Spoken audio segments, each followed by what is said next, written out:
क्या कभी आपने सोचा है अगर आप ब्लैक होल के अंदर गिर जाए तो क्या होगा?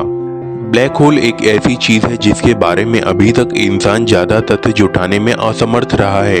इसीलिए आगे जिस बारे में हम भी चर्चा करने जा रहे हैं वो सिर्फ अनुमान और सिद्धांतों के आधार पर ही आधारित है। ब्रह्मांड में ब्लैक होल होने का रहस्य इंसानों को काफी समय पहले से ही पता लग गया था, परंतु इसके काले वर्णन और रहस्यमयी संरचना के कारण इसको लेकर वैज्ञानिक के अंदर काफी ज्यादा वाद विवाद बना रहा है। कुछ वैज्ञानिक कहते हैं कि ब्लैक होल का केंद्र पॉइंट ऑफ इन्फिनिटी यानी कि उस अनंत बिंदु को दर्शाता है जिसका कोई अंत नहीं है। इसके अंदर का गुरुत्वाकर्षण बल इतना ताकतवर होता है कि इससे प्रकाश भी नहीं बच पाता। इसीलिए इसके अंदर प्रवेश करने से पहले हमें कुछ खास बातों का ध्यान रखना पड़ेगा।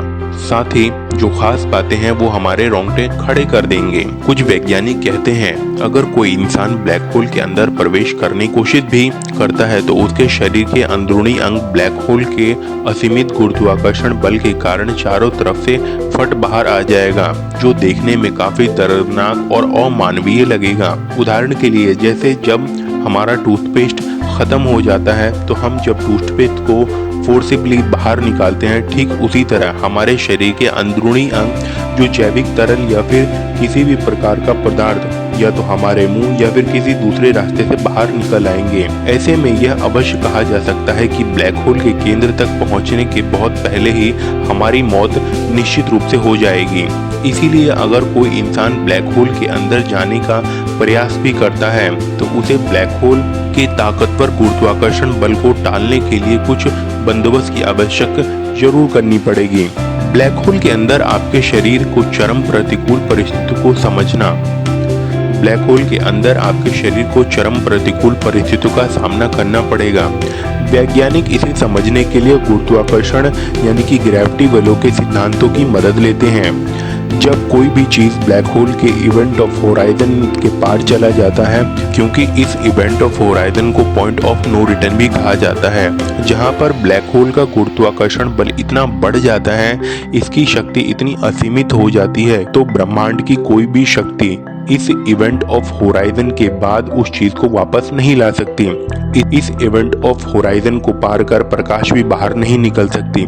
इसीलिए जब आपका शरीर इवेंट ऑफ होराइजन के पार चले जाएगा तो आपका वहां से लौटना असंभव हो जाएगा। जब आपका शरीर धीरे धीरे ब्लैक होल के केंद्र की ओर बढ़ेगा तब आपका सर और आपके पांव की उंगलियां बिल्कुल ऑपोजिट डायरेक्शन में खींचने लगेंगी। परंतु बता दूं कि यह खिंचाव कुछ इस तरीके से होगा जिससे आपका शरीर दो हिस्सों में फटेगा नहीं।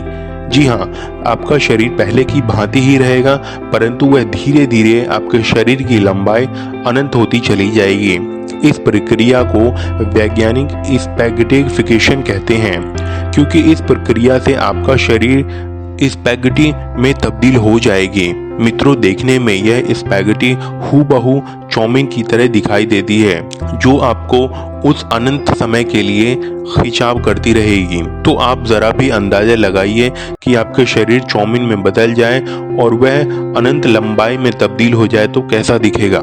हालांकि यहाँ पर गुरुत्वपूर्ण बात यह है, इतनी भारी मात्रा में गुरुत्वाकर्षण बल को सहने के बाद भी हमारा शरीर काफी समय तक साबुत ही बचा रहता है, परंतु इस प्रक्रिया के कारण होने वाला दर्द शायद इंसान के लिए इतना आसान नहीं होगा और वह बहुत पहले ही अपना दम तोड़ देगा।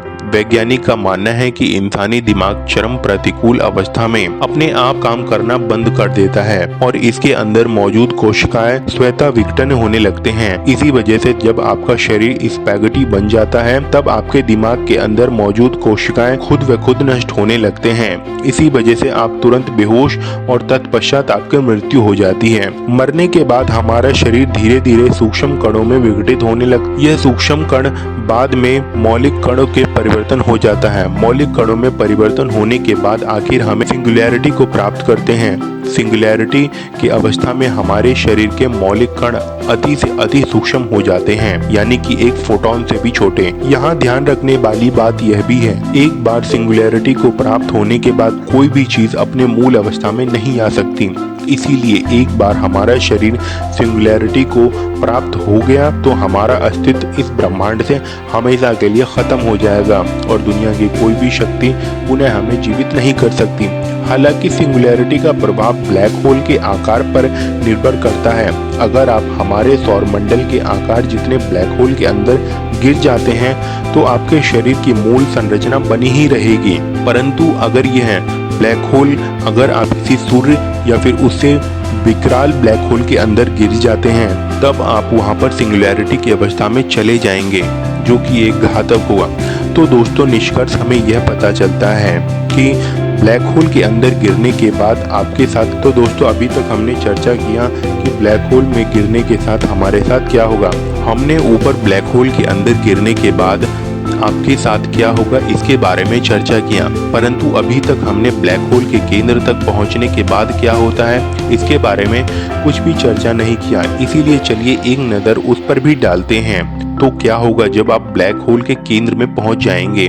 जब आप ब्लैक होल के अंदर गिरने ही जा रहे हैं तो आपकी स्पीड लाइट की स्पीड के बराबर हो जा रही है। हालांकि इतने तेजी गति करने के बाद भी आप ब्लैक होल में वह धीरे धीरे ही आगे बढ़ते हैं, तो स्पेस टाइम धीरे धीरे धीमा हो जाता है। तो यदि आप ब्लैक होल के अंदर घड़ी पहनकर जाते हैं तो केंद्र की ओर बढ़ने के साथ साथ आपकी घड़ी भी धीमी होती चली जाएगी।